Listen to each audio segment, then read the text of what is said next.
दोस्तों आज हम द कॉन्टेम्प्रेरी वर्ल्ड चैप्टर को कंटिन्यू करेंगे और आज हम पढ़ेंगे राइज ऑफ द डिक्टेटरशिप को। इससे पहले मैंने आपको फर्स्ट वर्ल्ड वॉर के बारे में बताया था। अब देखिए, वर्ल्ड वॉर के बाद पूरी दुनिया ना डेमोक्रेसी की तरफ जा रही थी। डेमोक्रेसी का क्या मतलब होता है? डेमो कहते हैं लोगों को और क्रेसी का मतलब होता है शासन, रूल। तो डेमोक्रेसी का मतलब है जहाँ पर लोग शासन करें, लोग रूल करें। जैसे हिंदुस्तान में डेमोक्रेसी है, हम लोग हर 5 साल में वोट डालने के लिए जाते हैं और जिस पार्टी को हम लोग पसंद करते हैं वो पार्टी रूल करती है। मैं ये वीडियो 2022 में बना रहा हूँ और आज के डेट में हिंदुस्तान के प्राइम मिनिस्टर हैं नरेंद्र मोदी। नरेंद्र मोदी प्राइम मिनिस्टर इसीलिए हैं क्योंकि इनको मेजॉरिटी मिली है। कल को अगर इलेक्शन होंगे और नरेंद्र मोदी को मेजॉरिटी नहीं मिलेगी तो इन्हें हटना पड़ेगा प्रधानमंत्री के पद से। तो ताकत किसके हाथ में है? जनता के हाथ में है। डेमोक्रेसी में लोग जिस लीडर को पसंद करेंगे वही लीडर बनेगा। तो दोस्तों, फर्स्ट वर्ल्ड वॉर के बाद में डेमोक्रेसी पूरी दुनिया में फैलने लगी, लेकिन कुछ ऐसी कंट्रीज़ थीं जिन्हें डेमोक्रेसी से बड़ी दिक्कत हो गई थी। रशिया, इटली, जर्मनी और स्पेन, इन जैसे देशों में बड़ी दिक्कत हो गई डेमोक्रेसी की वजह से, और इसी दिक्कत की वजह से डिक्टेटरशिप ने जन्म लिया। देखो, जब कोई अपॉर्चुनिटी होती है ना तो उसको फिल करने की कोशिश करते हैं लोग। तो जब हिटलर ने और मुसोलिनी ने देखा कि लोगों को डेमोक्रेसी पसंद नहीं आ रही है, बड़ा बुरा हाल हो गया है कंट्री का, तो फिर इन लोगों ने अपना खेल शुरू करा। डिक्टेटरशिप का मतलब है तानाशाही। पूरी कंट्री का जो लीडर है उसने जो कह दिया वो कह दिया, उसको आप चैलेंज नहीं कर सकते। डिक्टेटर अगर रात को दिन बताएगा और दिन को रात बताएगा तो आपको मानना पड़ेगा। आप ये नहीं कह सकते कि ये रात नहीं दिन है। जैसे हिटलर ने 60 लाख यहूदियों को मरवाया था जर्मनी में, मैं आपको आगे बताऊंगा क्यों मरवाया था, तो उसको कोई चैलेंज नहीं कर सकता। उसमें बूढ़े, बच्चे, जवान, औरतें सब मर गए। कोई ह्यूमन राइट्स नहीं है, कोई फंडामेंटल राइट्स नहीं है। डिक्टेटर कहेगा कि बराबर वाली कंट्री पर हमला कर दो, उसको लूट लो, तो लूट लिया जाएगा। तो कहने का ये मतलब है कि डिक्टेटर कोई भी ऑर्डर दे सकता है और उसके ऑर्डर को मानना पड़ेगा। दोस्तों, आज के लेक्चर में हम बात करेंगे फासिज्म और नाजिज्म के बारे में। इटली में जो डिक्टेटरशिप आई थी उसे कहा जाता है फासिज्म, और जर्मनी में जो डिक्टेटरशिप आई थी उसे कहा जाता है नाजिज्म। चलिए मैं सबसे पहले आपको फासिज्म को समझाता हूँ। दोस्तों, एक इटालियन वर्ड है फासियो, जिसका मतलब होता है यूनियन या फिर लीग, और इस फासियो वर्ड से ही बना है फासिज्म। फासिज्म मतलब यूनिटी, एकता। आपने बचपन में सुना होगा कि अगर एक तिनके को तोड़ोगे तो टूट जाएगा, 10 तिनके को तोड़ोगे तो टूट जाएगा, लेकिन अगर 1000 तिनके एक साथ इकट्ठा हों तब नहीं तोड़ पाओगे। तो फासिज्म का मोटिव यही था कि हम एक जैसा सोचें, एक जैसे रहें, एक ताकत बनकर रहें, ताकि कोई भी हमें तोड़ ना पाए। ये देखो, आपकी स्क्रीन के ऊपर फासिज्म का फ्लैग आ रहा है बना हुआ। इसके बीच में स्टिक्स इकट्ठा हैं, ये दिखाती हैं यूनिटी को, एकता को। आपकी स्क्रीन के ऊपर मुसोलिनी की कुछ पिक्स आ रही हैं। ये वाला फ़ोटो हिटलर के साथ में है। अच्छा, हिटलर जो था ना वो मुसोलिनी को बड़ा पसंद करता था और उसको अपना रोल मॉडल मानता था। हिटलर मुसोलिनी के स्टाइल को कॉपी करने की कोशिश करता था और मुसोलिनी जैसा ही बनना चाहता था। बड़ा प्यार करता था मुसोलिनी से। इनफैक्ट मैं आपको बताऊं, मुसोलिनी ने अपनी वाइफ से कहा था एक बार, मुसोलिनी ने अपनी वाइफ को बताया था कि जब मैं 1938 में हिटलर से मिला था तो हिटलर मुझे देखकर रोने लगा था। इतना प्यार करता था हिटलर मुसोलिनी से। और दोस्तों, मैं आपको बताऊं, बाद में जाकर मुसोलिनी से इटली के लोग काफ़ी नफ़रत करने लगे थे। बेइंतहा नफ़रत करने लगे थे मुसोलिनी से इटली के लोग, और मुसोलिनी को अरेस्ट कर लिया गया था। तो सेकेंड वर्ल्ड वॉर के दौरान हिटलर ने अपने पायलट्स को भेजा था इटली के जेल में मुसोलिनी को छुड़वाने के लिए। दोस्ती हो तो ऐसी हो। पायलट ने मुसोलिनी से जेल में जाकर कहा कि हमें अडोल्फ हिटलर ने भेजा है आपको रिहा कराने के लिए। तो फिर मुसोलिनी ने मुस्कुराकर कहा कि मैं जानता था कि मेरा दोस्त हिटलर मुझे कभी भी अकेला नहीं छोड़ेगा। अगर आपका कोई हिटलर जैसा दोस्त है तो कमेंट्स में मेंशन करके ज़रूर बताना। बहरहाल, अपने टॉपिक पर वापस आते हैं। तो मैं ये बताना चाह रहा हूँ, बहुत अच्छी दोस्ती थी दोनों के बीच में। और इटली में एक पार्टी बनाई मुसोलिनी ने जिसका नाम था the national fascist party, and the party was founded in 1921। दोस्तों इटली में जो अनरेस्ट हो रहा था ना, प्रोटेस्ट हो रहे थे, राइट्स हो रहे थे, उन सबको मुसोलिनी ने कुचल कर रख दिया। बड़ा खून खराबा किया इसने, और जिसने आवाज़ उठाई उसको दुनिया से उठा दिया। मुसोलिनी के साथ में बहुत सारे लोग जुड़ गए थे, उसकी ताकत बढ़ती ही जा रही थी, बढ़ती ही जा रही थी।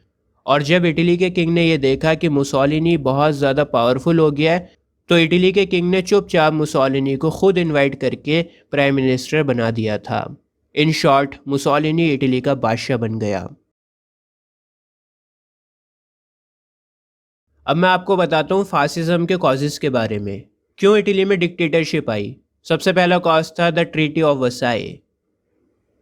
मैंने आपको फर्स्ट वर्ल्ड वॉर वाले लेक्चर में बताया था कि जब सेंट्रल पावर्स हार गई थी वॉर में, उसके बाद ट्रीटी ऑफ वर्साई को साइन किया गया था।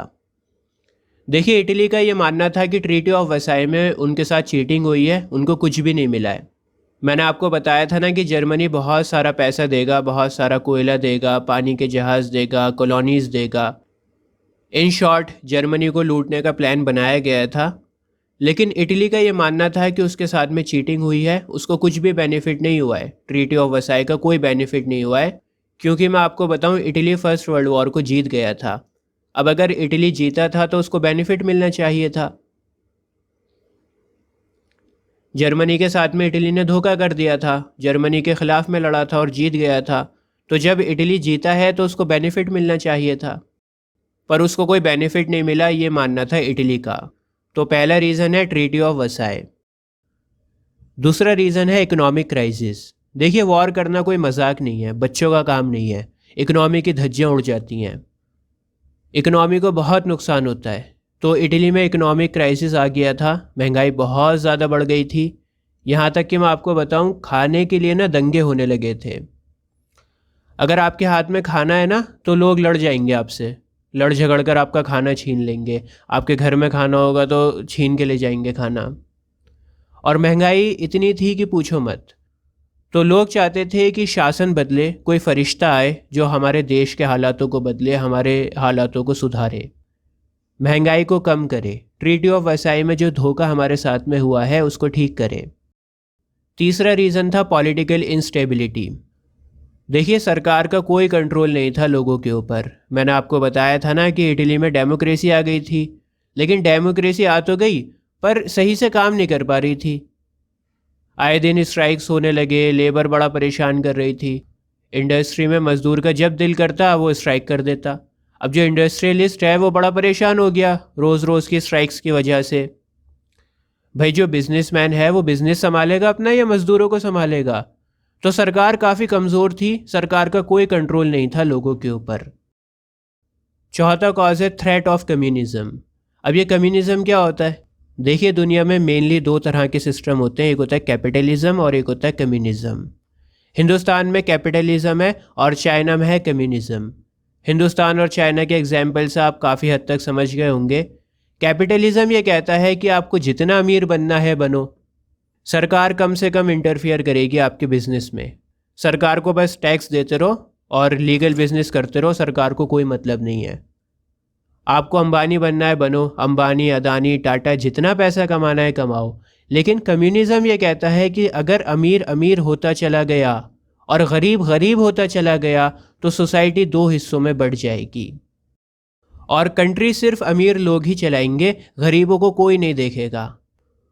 अगर अमीर अमीर होता चला गया और गरीब गरीब होता चला गया तो बहुत ज़्यादा डिफरेंस आ जाएगा सोसाइटी में और सोसाइटी दो हिस्सों में बढ़ जाएगी, गरीबों को कोई नहीं पूछेगा। ये कहता है कम्युनिज़म।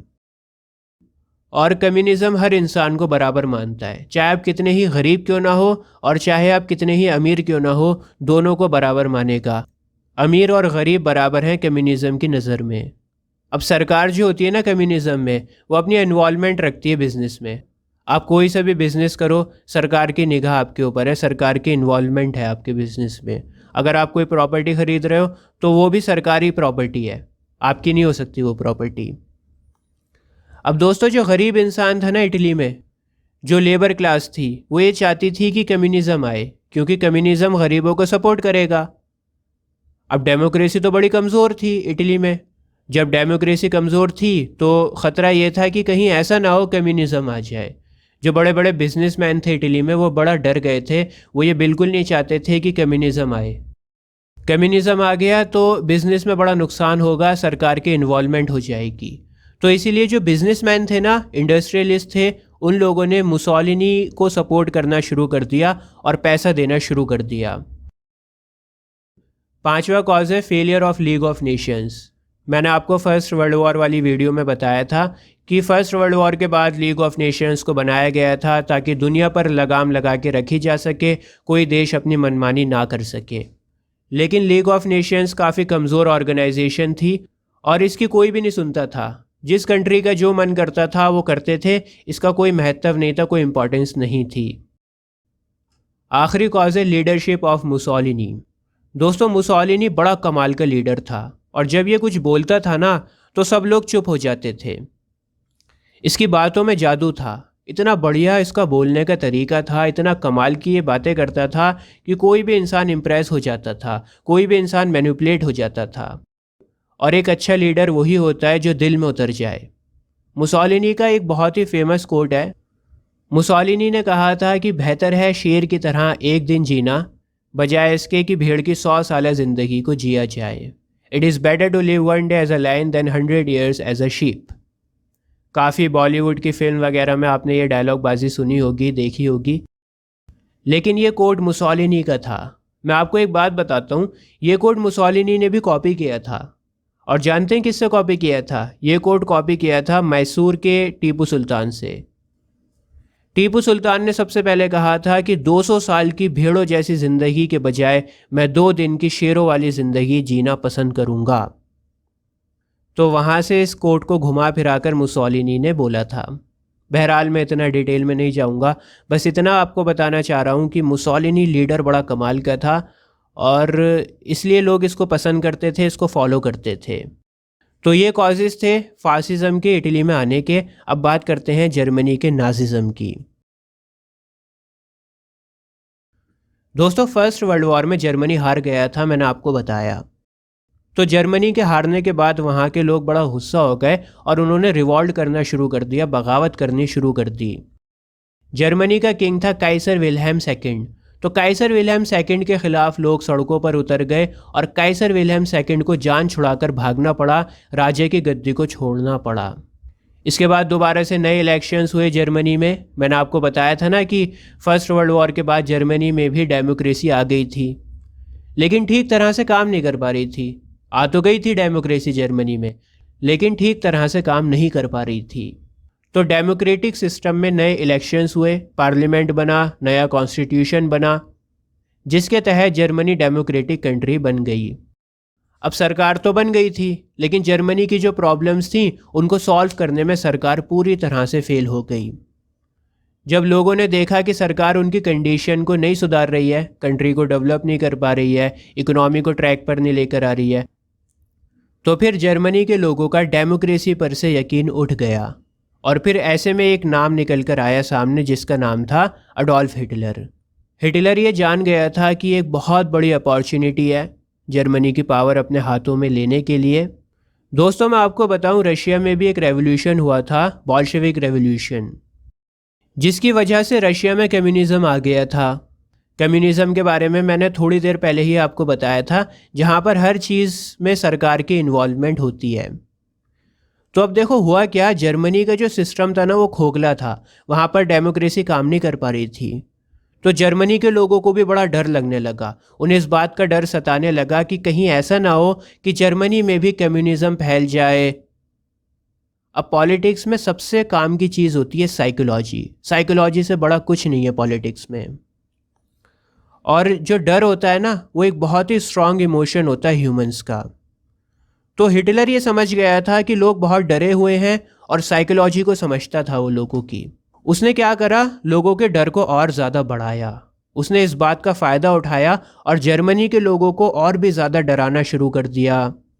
हिटलर ने कहा कि वो दिन अब बहुत दूर नहीं है जब रशिया हम पर हुकूमत करेगा और आप लोगों को सिर्फ एक ही ताकत बचा सकती है रशिया के खौफ से, और वो ताकत है नाज़िज़्म। नाज़िज़्म आपको बेहतरीन स्टेबल एडमिनिस्ट्रेशन देगा और हम रशिया को भी देख लेंगे और कम्युनिज्म के बढ़ते हुए इन्फ्लुएंस को भी हम लोग देख लेंगे। बस एक ताकत आपको बचा सकती है, वो है नाजिज़्म। और इस तरह से हिटलर की पॉपुलैरिटी बहुत ज़्यादा बढ़ गई थी और हिटलर ने जर्मनी में चल रहे इकोनॉमी, पॉलिटी और सोसाइटी क्राइसिस का फ़ायदा उठाया। हिटलर ने एक पार्टी को बनाया जिसका नाम था नाज़ी। नाज़ी की फुल फॉर्म थी national socialist German workers party. दोस्तों, अब मैं आपको बताता हूँ नाजिज़्म के कॉजेज़ के बारे में। सबसे पहला कॉज और सबसे बड़ा कॉज है ट्रीटी ऑफ वर्साई। जर्मनी के लोग सोचते थे कि ट्रीटी ऑफ वर्साई की वजह से उनकी बहुत ज़्यादा बेइज्जती हो गई है पूरी दुनिया में। मैंने आपको बताया था फर्स्ट वर्ल्ड वॉर के लेक्चर में कि ट्रीटी ऑफ वर्साई में कितना ज़्यादा जुल्म हुआ है जर्मनी के ऊपर। जर्मनी बड़ा ताकतवर देश हुआ करता था और उसके दुश्मन ये चाहते थे कि जर्मनी किसी तरह से कमज़ोर हो जाए। तो अब जर्मनी के लोगों को एक पावरफुल लीडर चाहिए था जो ट्रीटी ऑफ वर्साई को फाड़कर फेंक सके। सेकेंड रीज़न है कम्युनिज़म का। जर्मनी के लोग कम्युनिज़म को लाना नहीं चाहते थे, लेकिन कम्युनिज़म का जो इन्फ्लुएंस था ना, वो बड़ी तेज़ी से फैल रहा था। तो ऐसे में डिक्टेटरशिप ही थी जो उन्हें कम्युनिज़म से बचा सकती थी। तीसरा रीज़न है इकोनॉमिक क्राइसिस का। जैसा कि मैंने आपको बताया कि जर्मनी को बहुत बड़ा पैसा देना था अलाइज ग्रुप को। इसके अलावा वर्ल्ड वॉर में भी उनका काफ़ी पैसा ख़त्म हो गया था। तो इसकी वजह से इकोनॉमिक क्राइसिस आ गया था जर्मनी में और महंगाई बहुत ज़्यादा बढ़ गई थी। ऐसे में हिटलर ने यह वादा किया था कि अगर मैं पावर में आ गया तो मैं इकोनॉमी को ट्रैक पर ले आऊँगा, जीडीपी को अच्छा कर दूँगा, तुम्हारे हालातों को सुधार दूँगा, पैसा ले आऊँगा तुम्हारे पास। हिटलर बहुत अच्छी तरह से जानता था कि लोगों को क्या क्या तकलीफ़ें हैं, कहाँ कहाँ पर उनका डर छुपा हुआ है, और उन्हीं टॉपिक्स को वो टारगेट कर रहा था। उसने ट्रीटी ऑफ वर्साई को टारगेट किया, उसने कम्युनिज़म को टारगेट किया, उसने बढ़ती हुई महंगाई को टारगेट किया। इसके बाद जो अगला कॉज है वो है मिलिटेंट नेशनलिज्म का। मिलिटेंट नेशनलिज्म मैंने आपको फर्स्ट वर्ल्ड वॉर वाले लेक्चर में बताया था। इसका मतलब है कि हमारा देश सबसे बेहतरीन है, सबसे बढ़िया है और हमारे देश के आगे कोई भी कुछ नहीं है। जब आप दूसरी कंट्री से नफ़रत करने लगते हो तो उसे कहा जाता है मिलिटेंट नेशनलिज्म। जर्मनी के लोग वर्ल्ड वॉर में हार गए थे, उनके अंदर काफ़ी गुस्सा भरा हुआ था और उनके अंदर बदले की आग पनप रही थी। उन्हें बदला लेना था, खून के बदले खून बहाना था, दुश्मन को मज़ा चखाना था। पांचवा कॉज था एंटी सेमेटिक प्रोपेगेंडा। इसका मतलब ये है यहूदियों को जान से मारना। जिस तरह से क्रिश्चियंस होते हैं, मुस्लिम्स होते हैं, हिंदू होते हैं, उसी तरह से एक कम्युनिटी है ज्यूज़ की। ज्यूज़ को हिंदी में कहा जाता है यहूदी।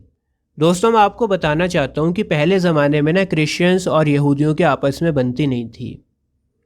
दोनों ग्रुप्स लड़ते रहते थे आपस में। यहूदियों के साथ में बड़ा डिस्क्रिमिनेशन होता था। जैसे आपके आईसीएसई के कोर्स में एक ड्रामा है मर्चेंट ऑफ वेनिस, और उस ड्रामा के लास्ट में शाइलॉक का धर्म चेंज करवा दिया जाता है। ड्रामा को इस तरह से लिखा गया है कि यहूदी बहुत बुरे होते हैं। शेक्सपियर ने उस ड्रामा को लिखा था। तो कहने का ये मतलब है कि पहले ज़माने में क्रिश्चियंस और यहूदियों की बिल्कुल भी नहीं बनती थी। और ऐसा नहीं है कि जर्मनी में ही यहूदियों को मारा गया हो, फ्रांस में भी मारा गया है, ब्रिटेन में भी मारा गया है, अमेरिका में भी मारा गया है, पूरी दुनिया में मारा गया है। लेकिन हिटलर ने सारी हदों को पार कर दिया था। हिटलर ने यह कहा था कि जहाँ पर भी यहूदी मिले पकड़ो, पकड़कर गैस चैम्बर में डाल दो। चाहे कोई छोटा बच्चा हो 2 साल का, या फिर कोई माँ हो, या कोई बूढ़ा इंसान हो 80 साल का, सबको गैस चैम्बर में डालो और जहरीली गैस छोड़कर इनको मार दो एक साथ इकट्ठा। बड़े बड़े गैस चैम्बर्स बना रखे थे ताकि कम टाइम में ज़्यादा से ज़्यादा यहूदियों को मारा जा सके, और 60 लाख के करीब यहूदियों को मारा था जर्मनी में। ये देखो, लाइन लगाकर ये लोग खड़े हुए हैं। इसके बाद ये लोग गैस चैम्बर में जाएंगे। अंदर से गैस चैम्बर ऐसा था, इस गैस चैम्बर में लोगों को बंद करके जहरीली गैस को छोड़ा जाता था। अब जब वेस्टर्न कंट्रीज़ में यहूदियों को मारा गया था ना, तो यहूदियों ने ये सोचा कि हमारे पास तो कोई देश ही नहीं है दुनिया में, हम कहाँ जाएं। भाई, क्रिश्चियंस के तो बहुत सारे देश हैं ना दुनिया में, क्रिश्चियंस तो कहीं पर भी जा सकते हैं, पर यहूदी कहाँ जाएगा। यहूदियों का तो कोई भी देश नहीं है। तो यहूदियों की जो होली साइट है ना, वो है द टेम्पल माउंट, जेरूसलम में है ये। तो ये सारे मिलकर जेरूसलम में गए, वहाँ पर इन्होंने अपना कब्ज़ा करा और एक देश को बनाया जिसका आज की डेट में नाम है इसराइल। इसराइल की कैपिटल है जेरूसलम। तो इस तरह से इन्होंने जाकर कब्ज़ा किया था और अपना देश बनाया था।